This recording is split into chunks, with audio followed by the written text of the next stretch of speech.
वालेकुम रहमतुल्लाहि व बरकातुहू। चैनल में आप दोस्तों को एक बार फिर वेलकम करते हैं। तो इससे पहले हमारा जो मदनी कायदा है वो हमने पढ़ा था और वो मुकम्मल हो गया है। तो इसके बाद हम नमाज वगैरह मिसाल के तौर पे कलमे नमाज और जो शरई मसाइल हैं उनके बारे में बात करेंगे। उनके बारे में आपसे बात करेंगे कि कौन सी चीज़ कितना ज़रूरी है। कलमे वगैरह भी आपको याद करवाएंगे।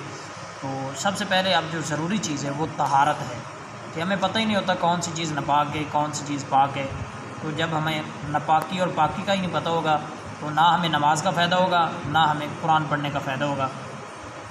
तो ये वीडियो तो मुझे पहले बनानी चाहिए थी कायदा शुरू करने से भी पहले, लेकिन बस हो गया। लेकिन इसीलिए अब मैंने सबसे पहले जो काम शुरू किया है वो तहारत का किया है कि हम बात ही तहारत से शुरू करेंगे। तहारत कहते हैं पाकी को, यानी पाक साफ़ होने को तहारत बोलते हैं।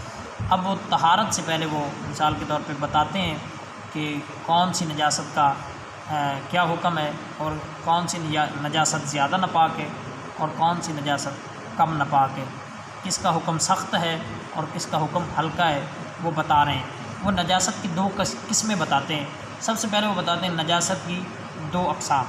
वो कह रहे हैं नजासत की दो किस्में हैं। सबसे पहले नजासत गलीज़ा। अब ये नजासत गलीज़ा क्या है वो बता रहे हैं। नजासत गलीज़ा वो नजासत है जिसका हुक्म सख्त है, यानी इसका हुक्म सख्त है। अब वो कौन कौन सी नजासतें हैं जिनका हुक्म सख्त है, अगर वो बदन पे लग जाएं तो उनको साफ़ करना बड़ा ज़रूरी है। अगर नहीं करेंगे तो नमाज भी नहीं होगी, कुरान पाक पढ़ने का कोई फ़ायदा भी नहीं होगा। अब वो कौन कौन सी नजासतें हैं? सबसे पहले पखाना, पेशाब, खून, शराब वगैरह। वो कह रहे हैं ये जो नजासतें हैं ये एक दिरम के मुताबिक लग जाएँ। दिरम तो आप समझते होंगे, जैसे ये 5 रुपए का सिक्का होता है इसके बराबर होता है, या थोड़ा सा इससे बड़ा होता है, ये इससे कम होता है, वो आप जानते होंगे। तो वो मिसाल दे रहे हैं जैसे एक दिरम की लंबाई चौड़ाई होती है, गुलाई होती है, तो इसकी मिकदार अगर खून, शराब, पेशाब वगैरह लग जाए तो ये तो माफ़ है। लेकिन अगर इससे ज़्यादा लग जाए तो फिर ना हमें नमाज़ पढ़नी चाहिए जब तक हम उसे साफ़ ना कर लें। ना हमें नमाज का फ़ायदा होगा ना हमें कुरान पाक का फ़ायदा होगा। तो उस नजासत को साफ़ करके फिर हम नमाज भी पढ़ेंगे और फिर हम कुरान भी पढ़ेंगे तो फिर फ़ायदा होगा। उसके बाद वो दूसरी जो बात करते हैं वो कहते हैं दूसरी किस्म वो बता रहे हैं। पहली किस्म थी नजासत गलीज़ा, अब दूसरी अक़साम बता रहे हैं। दूसरी अक़साम है नजासत खफ़ीफ़ा। अब ये खफ़ीफ़ा का क्या हुक्म है? वो कह रहे हैं खफ़ीफ़ा का हुक्म हल्का है, यानी सख्त नहीं है लेकिन है और सख्त नहीं जैसे गलीज़ा का सख्त था।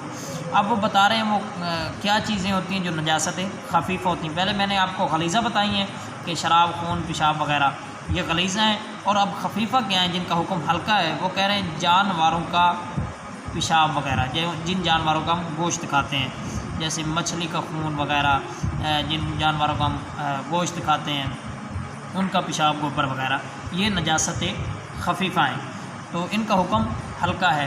अब इनकी वो मिकदार बयान करते हैं कि ये इतनी लगी हुई हों तो हम नमाज़ पढ़ सकते हैं, अगर इससे ज़्यादा हो तो फिर हमें गुस्ल करना ज़रूरी है, कपड़े चेंज करना ज़रूरी है। अब वो बता रहे हैं कि यानी जिस्म के वो बता रहे हैं चौथाई हिस्से की मिकदार पर, यानी नजासत खफ़ीफ़ा का हुक्म ये है कि जिस हिस्से पर लगी हो उसके चौथे हिस्से की मिकदार लगी हो तो मिसाल के तौर पे हम नमाज़ पढ़ सकते हैं, और अगर इससे ज़्यादा हो तो फिर हम गुस्ल वगैरह करके फिर नमाज़ पढ़ेंगे। अब मैं आपको मिसाल दे देता हूँ। जैसे मिसाल के तौर पे हमारा ये एक हाथ है तो इसका चौथा हिस्सा कहाँ पे बनेगा? यहाँ से लेकर यहाँ तक एक चौथा हिस्सा बन जाता है, यहाँ से लेकर यहाँ तक। बाकी बाजू मिसाल के तौर पे पूरे बाजू का चौथा हिस्सा यहाँ से लेकर यहाँ तक बन जाता है। तो इतनी अगर नजासत लगी हो, नजासत खफ़ीफ़ा, जिन जानवरों का हम गोश्त वगैरह खाते हैं उनका पेशाब, गोबर वगैरह लग जाए तो हम नमाज़ पढ़ सकते हैं, उसे साफ़ करके नमाज़ पढ़ लें।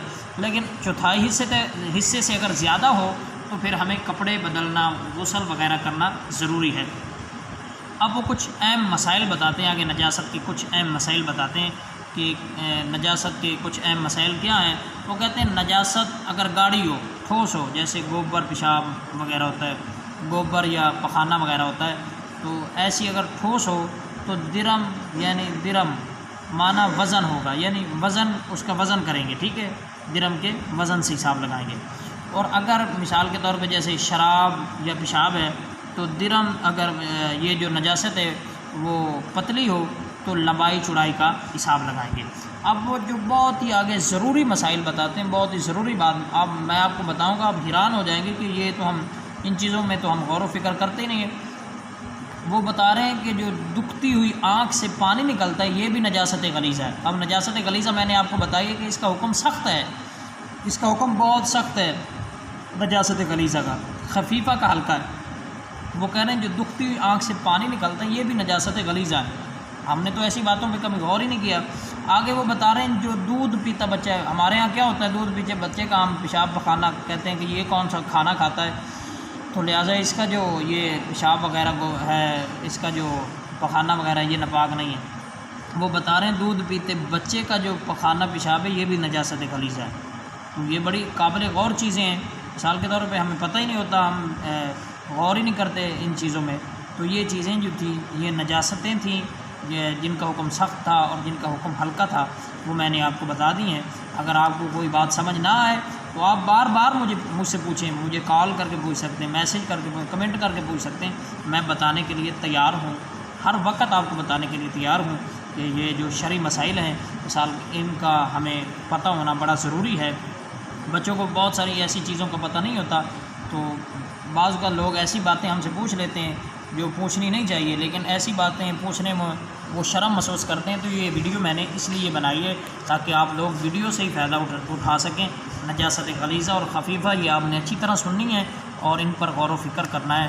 तो आइंदा वीडियो के लिए अल्लाह हाफ़िज़। आइंदा वीडियो में हम गुस्ल के बारे में बताएंगे कि गुस्ल का क्या तरीका है, क्योंकि नजास्तों से बचाने वाली जो चीज़ है, नजास्तों को दूर करने वाली जो चीज़ है वो गुस्ल ही है। जब तक हम गुस्ल नहीं करेंगे तो हम नजास्तों से पाक नहीं होंगे। तो इसके बाद हम गुस्ल का तरीका आपको बताएंगे, गुस्ल के फ़राइज़ कितने हैं, गुस्ल करना किस तरीके से, वो सारा आपको मुकम्मल डिटेल के साथ मुकम्मल तरीक़ाकार आपको बताएंगे। तो इस वीडियो को आपने शेयर भी करना है, लाइक भी करना है। बड़ी अहम बातें हैं, बड़ी ज़रूरी बातें हैं, आपने अपने दोस्तों तक पहुंचानी है। इंशाल्लाह आपको फ़ायदा होगा, आपके दोस्तों को भी फ़ायदा होगा।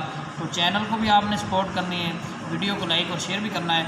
इंशाल्लाह अल्लाह पाक आपको तरक्कियाँ दे, अल्लाह पाक आपकी इस कोशिश काविश को कबूल फरमाए। आमीन बिजाहिल नबी अमीन। अस्सलामु अलैकुम वरहमतुल्लाहि वबरकातुहू।